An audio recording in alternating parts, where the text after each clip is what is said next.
Have you ever felt like the child inside you grew up just a little too fast? Like the world asked you to understand things your small hands and tender heart weren't quite ready for? This is the story of those children, the ones who learned life's harsh truths before the seasons had a chance to grant them innocence. From the outside, it might look like resilience, a quiet determination, a wisdom beyond their years, a child who handles things well. But the truth is far more delicate. Behind that composed face, there are emotions too big for their age, responsibilities carried too early, and an inner world that had to mature before it had the chance to simply be a child. Think back to a moment, maybe in your own past. A child sitting quietly, eyes wide, absorbing conversations not meant for their ears, sensing the tension between adults, the unspoken sadness, the fear. That child isn't oblivious. They're observing, internalizing, and learning. They're growing up, not because they want to, but because the world has left them no other choice. Psychologists call this precocious development, but that label barely scratches the surface. It's not just about learning faster. It's about surviving emotional storms while other kids are still playing in the rain. It's feeling too much while being too small, and it shapes the very core of who they become. The mind of a child who grew up too fast develops a unique set of adaptations. They often become hyper-aware of emotions, not just their own, but everyone else's. They learn early on that feelings have consequences. Tears might upset someone. Questions might provoke anger. So they learn silence. Not the playful silence of a game, but the protective silence of understanding too much. In adulthood, this silence can show up in different ways. Some become natural caretakers, always attuned to the needs of others. Some become perfectionists, trying to control every detail to prevent the chaos they learn to expect.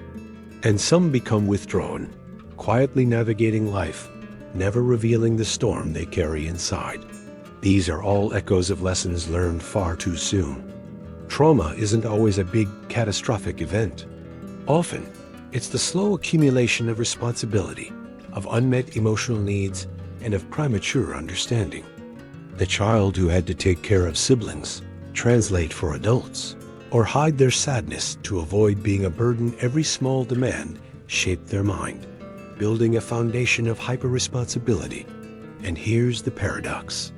These children can appear incredibly strong, but that strength is often a thin layer over deep vulnerability.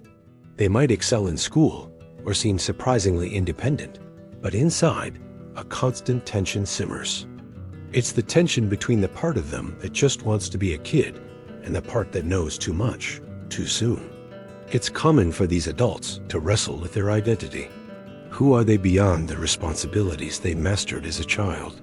Who are they if they finally let themselves feel the emotions they were forced to push aside? This inner conflict can last for decades. Psychologists have a term for this: parentification. It's when a child takes on adult roles within the family, like protecting a caregiver emotionally or managing crises they're not equipped to handle. This experience literally rewires the brain. Stress hormones, meant for occasional threats, become constant companions. Neural pathways develop to anticipate danger and suppress personal needs. The effects ripple into adulthood. The parentified child may struggle with boundaries, finding it hard to say no or prioritize themselves. They might feel guilty for resting or ashamed for asking for help. These aren't character flaws. They're survival mechanisms, echoes of a childhood that demanded too much. But despite the challenges, there's also a profound capacity for empathy and insight. The child who grew up too fast often becomes an adult who is deeply aware of the subtleties of human emotion. They can sense pain or joy with remarkable accuracy. They're often drawn to careers in caregiving, counseling, or the arts fields, where their sensitivity becomes a strength. But that sensitivity comes at a cost.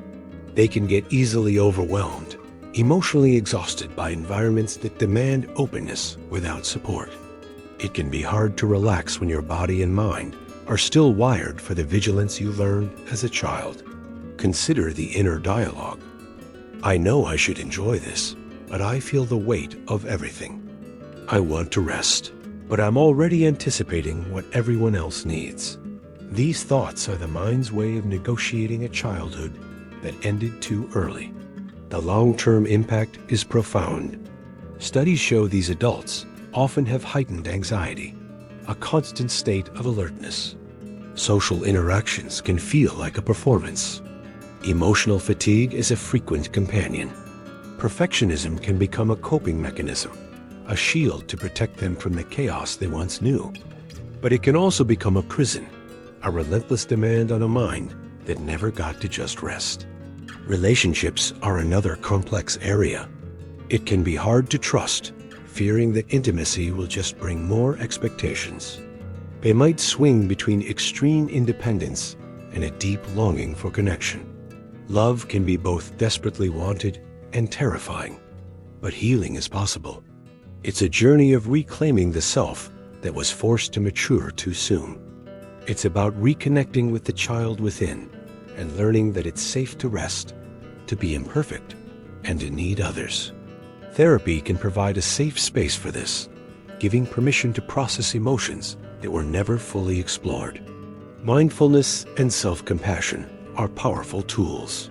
By learning to observe their own emotions without judgment, they can slow down that internal narrative and cultivate a sense of safety. Creative expression art, writing, music can be a bridge to that inner child, letting feelings surface in ways words can't always capture. There's a powerful lesson here. Resilience is often quiet and unseen. These individuals teach us that strength and vulnerability can coexist, and that deep insight can come from hardship. Society often misunderstands them, labeling them as too intense or anxious without seeing the complex history that shaped them. To truly understand someone who grew up too fast, you have to look beyond the surface.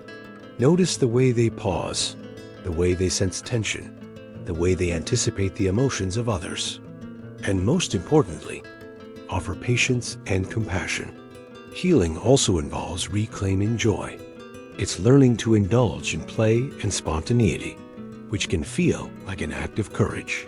It's a statement that the child within is finally safe to exist without the weight of responsibility. Some of the most powerful recovery stories involve small, consistent acts, learning to say no without guilt, expressing feelings without fear, and celebrating achievements without self-criticism. The psychology of a child who grew up too fast is a study in resilience, adaptation, and survival. It's a reminder that early experiences leave marks that can both challenge and enrich us. This isn't a story of being broken. It's an invitation to understand and honor a complex internal world. So if you know someone, or if you are someone who carried adult burdens as a child, remember this. Your speed in growing up was not a flaw. It was a testament to your strength. And now, as an adult, you have the opportunity to reclaim the wonder, the curiosity, and the freedom that was once postponed. Because the child who grew up too fast deserves more than just resilience. They deserve play, rest, and the chance to simply be. Thanks for watching.